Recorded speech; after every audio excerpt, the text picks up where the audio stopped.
성령이 역사하여 주시옵소서.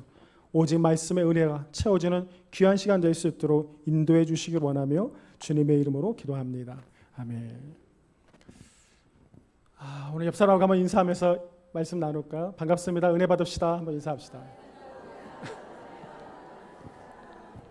이게 위층에 이제 의자로 좀 나가지고 혜경자매랑 엄마 미란 집사님 같이 예배 드리는 게 보이니까 더 좋으네요.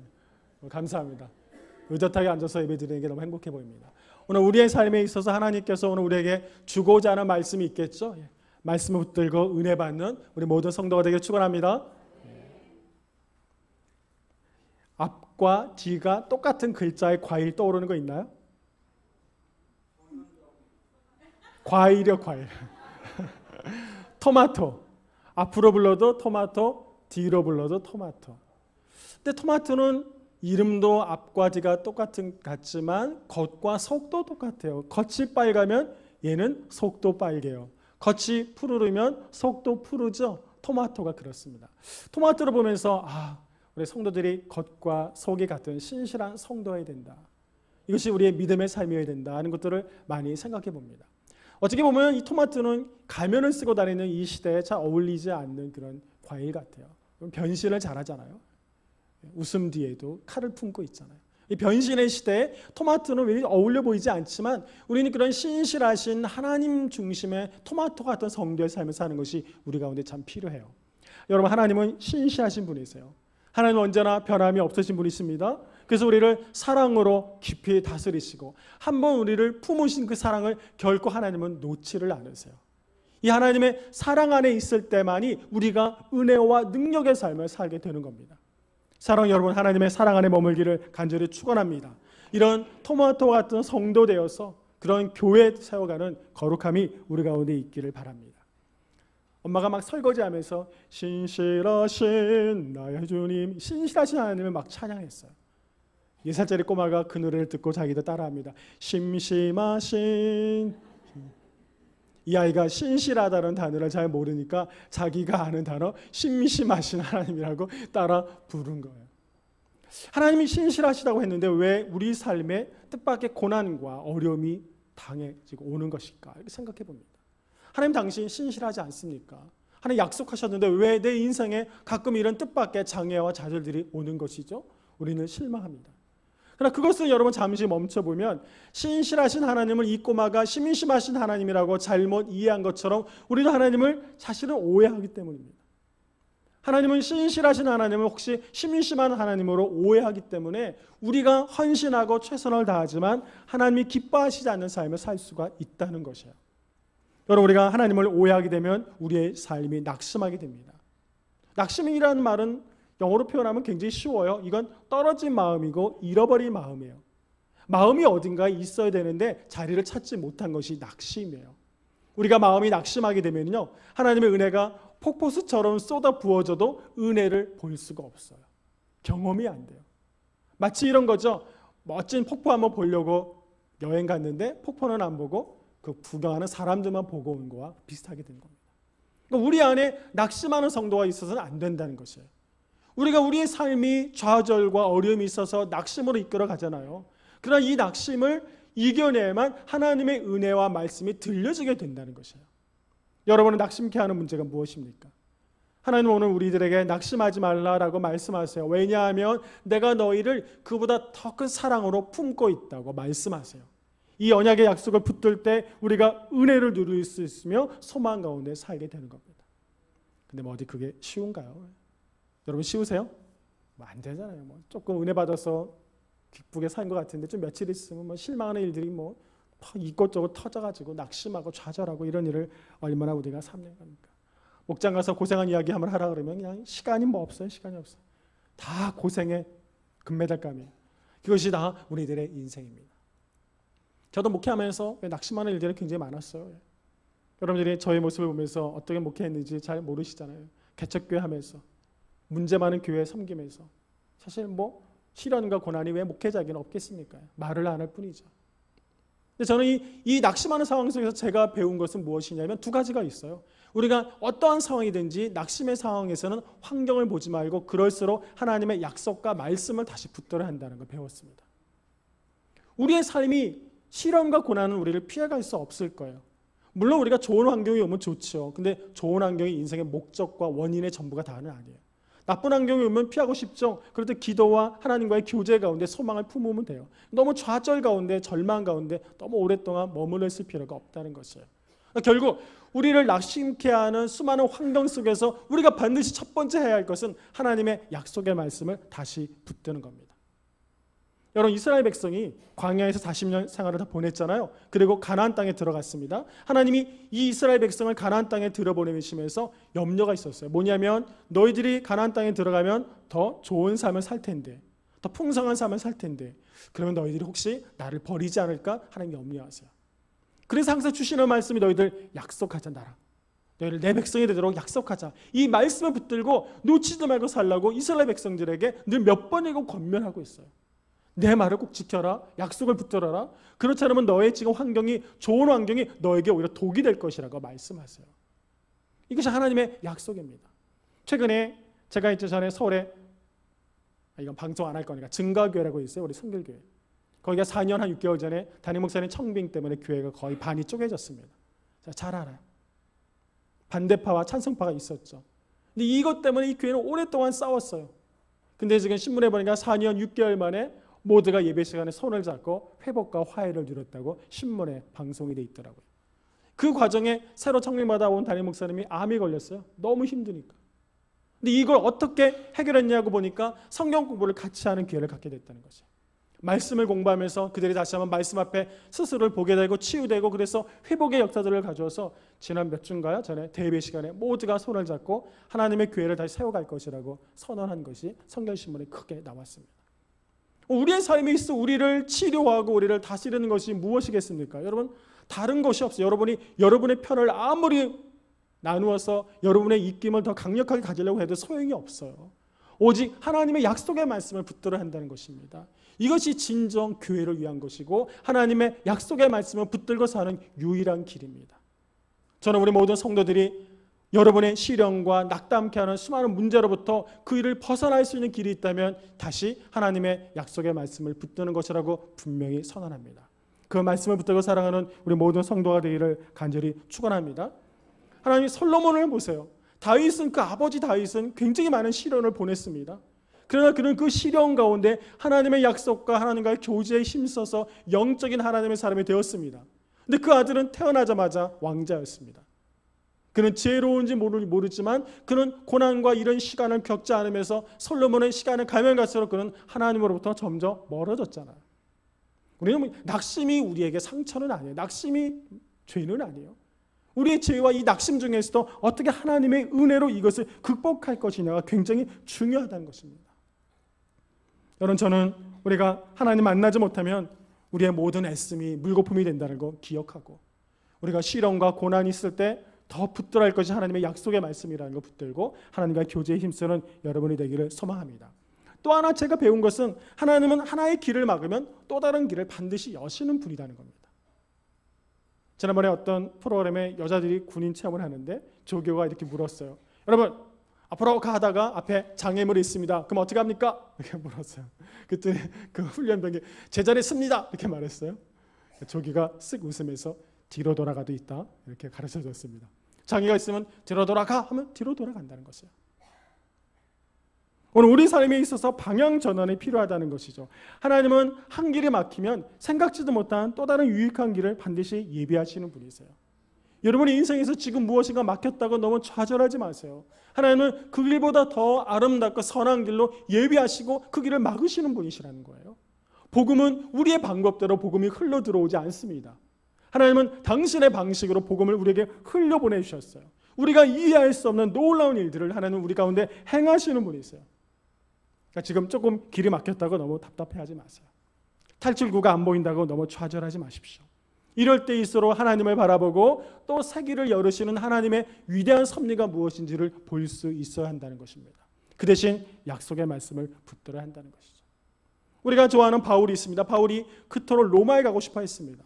로마가 그의 꿈이었어요. 거기 가면 복음을 다 확증하고 나눌 수 있다고 깊이 생각했어요. 근데 하나님은 이 거룩한 한 사도의 마음을 열지를 않으세요. 방해하세요. 보내지를 않으세요. 무엇이었을까요? 그는 그런 한 번 가서 복음을 전한 것보다 가지 못한 마음에 그는 로마서를 쓰기 시작하지 않습니까? 사랑과 은혜, 믿음에 대해서 조구절절히 생각하고 정리하고 놀라운 로마서를 써서 믿음의 가장 핵수가 핵심이 되고 정수가 된 로마서를 모든 사람이 읽음으로써 하나님과의 교제를 이룰 수 있도록 놀라운 작품을 만들어내는 건 아닙니까? 맡겼다고 끝나는 것이 아니에요. 하나님은 그보다 더 위대한 일을 그에게 예비하시고 준비하고 있다는 것을 우리가 알게 되는 겁니다. 로마서 8장 37절에서 39절에 이 모든 일에 우리를 사랑하시는 이로 말미암아, 이 앞에 있는 수많은 일들, 이 모든 일이 있지만 우리를 사랑하시는 이로 말미암아 우리가 넉넉히 이기느니라 라고 말씀합니다. 우리가 세상과 어려움으로부터 이길 수 있는 것은 우리를 사랑하신 하나님으로부터 그 이김이 온다는 것이에요. 그래서 사망이나 생명이나 천사자나 권세자들이나 여기 현재일이나 장래일이나 능력이나 높음이나 기품이나 다른 어떤 피조물이라도 우리도 그리스도 예수 안에 있는 하나님의 사랑에서 끊을 수 없다고 선언하는 것입니다. 여러분, 이 말을 다시 한번 들으셔야 합니다. 시련에 우리를 쓰러뜨리려고 하는 수많은 일들이 있지만 우리를 끊을 수 없는 사랑이 하나님과 우리 사이에 있다는 것이에요. 만약 우리가 하나님을 붙들고 있으면 이건 금방 끊겨집니다. 이것보다 이 본문의 말씀은 다른 의미가 아니라 누구도 끊을 수 없을 만큼 강력한 사랑으로 하나님이 우리를 안고 있다는 표현이에요. 그래서 이 어떤 좌절도 끊을 수 없다는 것이에요. 내가 붙들고 있으면 이미 벌써 끊어졌어요. 이미 벌써 끊어졌어요. 저는 광목사님이 첫날에 펑크냈는지 몰랐어요. 왜 이제 그걸 고백을 했지? 이제 들었네. 하나님이 붙드셨군요. 우리가 무엇이든지 우리가 붙들고 있는 건 끊어져요. 하나님이 붙들고 있으면 누구도 끊을 수 없는 것이에요. 하나님이 그 어떤 것보다 강력한 사랑으로 여러분을 붙들고 있음을 기억하기를 간절히 축원합니다. 하나님의 사랑이에요. 하나님이 나를 사랑하셔서 이토록 품에 안으시고 붙잡고 있다는 걸 기억하셔야 합니다. 그러니까 우리 삶의 모든 근거는 하나님의 사랑에서 출발하는 것이에요. 나로부터 시작되는 것이 아니라 부족한 나를 너무 깊이 사랑하시는 그분으로부터 영적인 삶은 시작이 되는 거예요. 우리는 이미 힘이 없어서 벌써 놓았어요. 그러나 하나님은 한 번도 우리를 놓지 않으세요. 그 귀한 사랑으로 우리를 붙드신 하나님, 그런 감격이 저와 우리 모두에게 있기를 축원합니다. 사운드 오브 뮤직인가요? 거기서 그런 표현이 나오는데요. 실망하고 좌절하니까 어드바이스 하면서 그런 말을 합니다. 하나님은 문을 다 닫지 않으셔. 대문이 닫혔으면 그분은 창문을 열어놓으셔. 우리 인생에서 우리를 낙심케 하고 근심한 문제가 있다고 좌절하거나 절망할 필요가 없다는 것입니다. 하나님은 반드시 당신의 선한 일을 이루기 위해서 문을 여시고 내가 원하는 것보다 더 큰 사랑으로 축복의 길을 우리에게 예비하신다는 겁니다. 그러므로 사랑하는 성도 여러분, 16절 말씀처럼 저도 여러분에게 선언합니다. 낙심하지 마십시오. 그러므로 우리가 낙심하지 아니하노니 우리의 겉사람은 낡아지나 우리의 속사람은 날로 새로워진다. 이 16절의 고백입니다. 시간이 들면 늙어지는데 왜 다시 이렇게 새로워지나? 이것은 우리가 낙심하지 않을 때 하나님이 주시는 은혜가 그 가운데 있기 때문입니다. 한번 따라합시다. 낙심하지 않겠습니다. 네, 우리가 낙심하지 맙시다. 어떤 문제가 있어도 하나님 약속의 말씀을 붙들고 낙심하지 말고 그분이 우리를 인도하시는 거룩한 믿음의 삶으로 나아가는 겁니다. 오늘 본문이 낙심하지 않기로 결정한 여러분들에게 두 가지 주는 교훈이 있습니다. 여러분이 아무리 결정해서 낙심하지 않고 살려고 해도 이 교훈이 없이는 살 수가 없어요. 낙심하지 않기를 결정했습니까? 그렇다면 첫 번째, 이 말씀을 잘 들으세요. 낙심의 상황에서 능력의 하나님을 붙잡아야 합니다. 따라합시다. 능력의 하나님. 우리가 이 보배를 질그릇에 가졌으니 이는 심히 큰 능력은 하나님께 있고 우리에게 있지 아니함을 알게 하려 함이라. 아멘. 여러분, 능력은 우리에게 있지 않습니다. 능력은 하나님께 있습니다. 이것이 오늘 성경이 우리에게 주는 굉장히 중요한 권면의 말씀입니다. 능력은 하나님으로부터 오는 것입니다. 우리가 능력을 붙들고 있다고 믿어서는 안 됩니다. 그건 착각입니다. 내가 능력받아서 어떤 일을 할 수 있다고 하는 건 착각입니다. 그런 능력이 주어지는 것이 아니라 하나님이 내가 할 수 없다고 고백할 때 하나님이 내 안에서 그 능력을 행하시는 겁니다. 저는 우리 성도들과 우리 교회 공동체가 하나님의 능력으로 일하기를 축원합니다. 우리의 힘으로 일할 때 우리는 하나님의 일을 드러낼 수 없습니다. 그러나 하나님의 능력을 소유하고 하나님의 능력을 경험하고 할 때 하나님은 놀라운 일을 행하실 것입니다. 한 배가 항해를 시작했다가 파산했습니다. 풍랑을 맞았죠. 시력 같은 어두운 밤에 사람들이 좌절하고 절망하고 낙심했습니다. 그때 어떤 사람이 누군가 말했습니다. 여러분, 이 컴컴한 상황에서 우리가 두려운데 각자가 갖고 있는 불을 조금이라도 밝혀서 우리가 소망을 좀 가집시다. 너무 좋은 제안을 했습니다. 사람들이 자기 갖고 있는 불을 다 하나씩 켰습니다. 어떤 사람은 라이터를, 어떤 사람은 성냥을, 어떤 사람은 랜턴을 다 켰습니다. 좀 배안이 밝아졌습니다. 사람들이 기뻤죠. 이제 위로가 되고 소망이 되네요. 그럴 때 선장이 말했어요. 여러분, 불을 좀 끄십시오. 어떤 사람들은 불평했어요. 아니, 우리가 조금 소망을 갖자는데 왜 불을 끄라고 하십니까? 선장이 말합니다. 여러분이 불을 꺼야 우리가 갈 그곳에 불빛이 보입니다.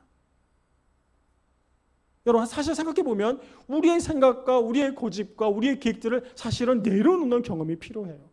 그럼 하나님이 반드시 기도와 예배 가운데 불빛을 보여주시는 거예요. 그 하나님의 일은 하나님의 능력으로 감당하는 것이에요. 우리가 아무리 애를 써도 우리가 이룰 수 있는 일이 아니라는 것이, 그건 하나님의 일이 아닙니다. 우리가 우리의 불을 꺼야 합니다. 여러분의 생각과 여러분의 고집과 계획들을 한번 꺼보십시오. 하나님이 우리에게 빛을 보여주십니다. 무엇을 해야 할지 알게 하세요. 이것이 하나님의 선한 일이라는 것입니다. 하나님은 전에도 그렇고 지금도 그렇고 앞으로도 그렇게 일하시는 분이세요. 우리와 우리 교회를 향해서 하나님이 일하시기 원한다면 우리가 우리의 불을 꺼야 합니다. 그리고 오직 하나님 앞에서 그분의 불빛을 바라볼 수 있어야 합니다. 하나님의 말씀으로 우리를 다스리기 시작하세요. 온전한 계획과 온전한 꿈이 무엇인지 하나님은 알게 하십니다. 이것이 하나님이 우리를 인도해 가시는 하나님의 선한 계획이라는 것을 잊지 말아야 합니다. 질그릇, 그래서 그 질그릇을 깨는 것이에요. 그 안에 복음의 큰 은혜와 능력이 담긴 것이 비로소 내가 깨어질 때 드러나게 되는 것입니다. 하나님이 부어주시는 은혜로 살아가는 우리 모두가 되기를 축원합니다. 능력은 하나님께 있습니다. 또 한 가지 기억해야 할 것은 하나님은 선한 길로 우리를 인도하시는 하나님의 경륜을 배워야 한다는 것입니다. 무엇을 배운다고요? 하나님의 경륜을 배우라는 것이에요. 우리는 겉으로는 늙어가지만 속으로는 강해진다. 이 말은 속으로는 젊어진다는 말과 같은 말입니다. 왜 우리 속사람이 젊어지겠습니까? 실패하고 한계를 겪지만 이걸 통해서 우리는 이 실패를 이길 수 있는 방법을 배우기 때문에 청년같이 살 수 있다고 말씀하는 거예요. 마침내 이렇게 말합니다. 우겨쌈을 당해도 쌓이지 않고 답답한 일을 당해도 낙심하지 않고 박해를 받아도 버림받지 않고 거꾸로 들음을 당해도 망하지 않는다. 저는 말씀하세요. 이 말은 다른 말로 표현하면 고난에 둘러싸여 난타를 당해도 어찌할 바를 몰라도 영적으로 위협을 받아도 넘어뜨림을 당해도 하나님이 너희를 포기하지 않는다라고 말씀하고 있는 것입니다. 이런 시련과 같은 우겨쌈을 당하는 상황 속에 우리가 부딪혔을 때 이 과정을 통해서 우리는 이 과정을 넘어서는 하나님의 방법을 배우게 되는 것이에요. 쌓이지 않는 법, 낙심하지 않는 법, 굴복하지 않는 법을 하나님은 배우게 하십니다. 여러분, 고난을 학습 효과가 있어요. 고난을 받을수록 이 고난을 이겨내는 방법을 하나님은 우리에게 주십니다. 그러니까 여러분의 삶에 고난이 있다면 고난을 통해서 하나님이 다스리는 방법을 배우셔야 합니다. 시편 49편 20절에 존귀하나 깨닫지 못하는 사람은 멸망하는 짐승과 같다라고 말씀합니다. 우리가 하나님의 고난을 통해서 하나님이 주시는 계획과 하나님의 말씀을 깨닫지 못하면 너희가 아무리 존귀하지만 멸망하는 짐승과 다를 바가 없다고 말씀하십니다. 오늘 우리가 부딪히는 고난 중에서 배워야 할 것이 있는 것이에요. 하나님의 선한 은혜들이 얼마나 은혜와 능력인지를 배워야 하는 것이에요. 여러분, 주님을 배우시기 바랍니다. 고난과 시련 속에서 하나님의 선한 길로 우리를 인도하시는 하나님을 배우라는 것이에요. 하나님을 배워야 합니다. 그래야 우리의 고난이 되풀이되지 않는 것이에요. 언제까지 또 이 고난을 되풀이할 것입니까? 우리가 이 고난을 통해서 하나님의 음성을 들어야 할 것이 아닙니까? 얼마나 우리가 하나님 앞에 하나님의 온전한 계획들을 감당하지 못하고 우리의 주장과 우리의 생각들을 하나님 앞에만 올려놓았습니까? 그런 과정 속에 하나님의 선한 역사들이 얼마나 없었습니까? 우리는 이것을 배우라는 것이에요. 이제는 우리의 계획이 아니라는 것이에요. 하나님의 선한 일들이 무엇인지를 여러분이 보라는 말씀하시는 거예요. 그럴 때 하나님이 이 고난을 통해 행하시는 하나님의 역사와 새 미래를 쓸 수가 있다는 것입니다. 저희 여러분들이 우리가 겪었던 삶의 고난과 어려움으로부터 하나님의 방식을 배우는 성도가 되기를 축원합니다. 똑같은 실수를 다시 하지 마십시오. 똑같은 전략과 똑같은 방법을 이제는 쓰지 마세요. 그건 너무 유치한 것입니다. 하나님의 사랑과 은혜가 우리가 얼마나 풍성한지를 하나님의 방법을 이제는 써야 합니다. 하나님의 방식이 우리 가운데 있어야 합니다. 하나님 우리를 다스리는 하나님의 역사가 있는데 왜 우리는 이 고난을 통해서도 하나님의 은혜들을 배우지 못하느냐 하는 것입니다. 마태복음 13장에 우리에게 30배, 60배, 100배의 은혜를 약속하시는데 그게 앞서서 하시는 말씀이 너희가 말씀을 듣고 깨달을 때 가능하다고 말씀하세요. 하나님이 주시는 말씀을 깨닫지 않으면 이런 은혜들이 우리 가운데 부어지지 못한다는 것이에요. 여러분, 고난은 결코 우리를 죽이지 못합니다. 여러분, 실망하지 마세요. 여러분의 걱정과 근심이 있습니까? 고난이 있습니까? 고난은 여러분을 사망으로 내몰지 못합니다. 믿음으로 고백하기 축원합니다. 이런 고난 가운데 하나님의 경륜을 그러므로 깨달아야 합니다. 하나님 우리를 얼마나 강력히 붙들고 있는 분이신지, 하나님의 역사가 얼마나 강력하신지, 그 사랑 안에 내가 얼마나 지금 몸둘 바를 모르는 은혜 가운데 살고 있는지를 아셔야 합니다. 고난을 통해서 하나님의 귀한 사랑을 경험하는 우리 모든 성도가 되기를 소망합니다. 윌리엄 켈리 인도 선교사가 인도에 가서 했던 사역 중에 그는 인도어로 성경을 번역하는 일을 20년 동안 오랫동안 쌓아왔어요. 능력 있고 재능이 있으니까 그 나라 말로 성경을 쓰기를 원했죠. 근데 그가 그렇도록 이제 해서 마침내 그 완역본을 만들어서 출판을 앞두고 있던 1812년 3월 12일 그의 집에 뜻밖의 화재가 났습니다. 그 당시에 컴퓨터가 있던 시대가 아니에요. 그가 모든 걸 작업했던 것을 다 잃어버렸습니다. 실망했겠죠. 그가 그날 로마서 8장 28절을 설교했습니다. 하나님을 사랑하는 자 곧 그의 뜻대로 부르심을 입은 자들에게는 모든 것이 합력하여 선을 이룬다. 그의 현실과 그의 삶의 어려움을 영국교회가 듣게 되고 영국교회가 기도하기 시작했습니다. 하나님 그 일을 새롭게 행하시라고 기도하기 시작했어요. 중보하고. 그때 영국교회에서 500명의 젊은이들이 이 인도에 선교할 것을 다짐하고 결정했어요. 500명이 이 윌리엄 켈리 선교사님을 도우러 왔다는 것이에요. 그래서 20년 동안 그가 했던 일을 2년 만에 다시 되돌려 놓을 수 있었다는 것이에요. 여러분, 우리가 하나님의 말씀을 붙들고 하나님의 일을 시작하려고 하면 여러분이 30년, 40년 못해왔던 일들을 하나님은 단 몇 년에 행할 수 있는 분이 하나님이 있어요. 여러분, 저는 그런 하나님의 역사를 여러분이 경험하기를 축원합니다. 이것은 하나님의 시련 가운데 어떻게 행하시는 분인지를 반드시 알 때 가능한 것이에요. 우리의 생각으로 이루어지는 것이 아닙니다. 하나님은 우리에게 이 어려움을 극복할 수 있는 자본을 주셨습니다. 3가지 자본이에요.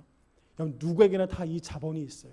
이 자본을 가지고 지금부터 잘 사용하셔서 이 하나님의 낙심을 벗어버리고 우리를 풍성케 하신 하나님의 은혜를 여러분이 누리고 살아가는 우리 모두가 되길 바랍니다. 첫 번째가 기도할 수 있는 무릎이에요. 별로 좋아하지 않는데요. 뭐 특별한 자본이 있는지 알고 기대를 컸는데 기도할 수 있는 무릎을 주셨습니다. 여러분이 어떤 삶의 어려움이 있을 때마다 하나님 앞에 나와 무릎으로 기도하세요. 여러분, 문제가 있을 때마다 가장 먼저 우리가 보여야 할 반응은 기도하는 것이에요. 여러분, 눈물로 기도하십시오. 기도의 자리를 채우세요. 무릎 꿇고 기도하십시오. 기도하는 영, 기도하는 교회, 기도하는 기관을 하나님이 세우시는 거예요. 기도는 없고 맨날 회의만 모이잖아요. 회의만. 기도를 하세요. 우리가 지금 무엇이 필요한지 여러분 모르세요? 기도가 필요합니다. 우리가 모두 그분 앞에 나와 무릎으로 기도해야 합니다. 하나님의 선한 경륜을 기도하지 않고는 깨달을 수가 없어요. 저는 우리 모든 성도가 기도하기를 축원합니다. 기도의 무릎을 하나님 우리 모두에게 주셨다는 것이에요. 기도하십시오. 두 번째는 약속을 붙잡을 수 있는 믿음을 주셨어요. 하나님, 여러분이 지금 예배하게 하는 것은 하나님의 주신 믿음의 선물입니다. 이 믿음을 하나님 우리에게 주셨기 때문에 이 믿음을 붙들고 약속을 붙들고 하나님의 삶을 우리가 누리며 살게 되는 것입니다. 그리고 마지막으로 하나 더 선물은 일할 수 있는 2손과 2발을 주셨어요. 그래서 하나님 앞에 기도하고 약속의 믿음을 붙들고 그분의 신실하신 하나님 앞에 우리가 삶으로 반응하고 순종하며 살며 되는 것입니다. 그럼 하나님은 이 일을 통해서 하나님의 경륜이 우리와 함께 하셔서 놀라운 일들이 여러분의 삶 가운데 이루어지게 되는 것입니다. 그런 감격을 경험하는 여러분이 되기를 간절히 축원합니다. 하나님이 주신 오늘 우리에게 주신 약속의 말씀이에요. 우리가 부딪히고 여러분이 부딪힌 낙심하는 이 수많은 상황 속에서 하나님이 이 낙심의 문제를 어떻게 극복해야 하는지 우리에게 분명히 말씀하십니다. 능력은 하나님에 있다고 말씀하십니다. 그리고 이 모든 일을 감당하기 위해서 우리가 어떻게 하나님의 큰 사랑 안에서 실망하지 말고 하나님의 사랑 안에 있을 것을 우리에게 요구하십니다. 오늘 귀한 말씀이 여러분 마음에 새겨져서 보배이신 그리스도가 여러분의 마음속에 담기길 간절히 축원합니다. 그리고 여러분이 그리스도를 담은 하나님의 성도라는 신분을 잊지 않기를 바랍니다. 우리는 악한 것을 품은 것이 아니라 선한 그리스도를 품었다는 것입니다. 그 그리스도의 마음과 생각이 여러분 앞에 더 많이 드러나서 직분에 걸맞는 하나님의 성실하고도 신실한 믿음의 삶을 살아가는 저와 우리 모든 성도가 되기를 주님의 이름으로 간절히 축원합니다. 기도하겠습니다. 하나님 감사합니다. 오늘 주신 주님의 말씀을 마음에 새깁니다. 우리를 하여금 낙심케 하고 낭만케 하는 수많은 문제 속에서도 능력 되신 주님을 다시 한번 붙들게 하시고 생명이 주님 앞에 있음을 고백하게 하시며 어떠한 시련 속에서도 넘어지지 않을 것은 하나님이 우리를 붙들고 있다는 믿음 때문인 것을 고백합니다. 다시 한번 주의 생명이 우리 모든 공동체 가운데 임할 수 있도록 주님 축복하여 주시옵소서. 우리 모두에게 새해를 행하여 주옵소서. 그 거룩한 은혜가 우리 모든 성도들의 가정마다 풍성하게 하시고 하나님의 교회가 그 풍성한 은혜로 다시 강건함을 회복할 수 있도록 축복하여 주시옵소서. 새해를 말씀과 약속들을 행해 주시기를 원하며 주님의 이름으로 간절히 기도하옵나이다. 아멘. 아멘. 다 같이 일어나시겠습니다. 찬송가 526장입니다.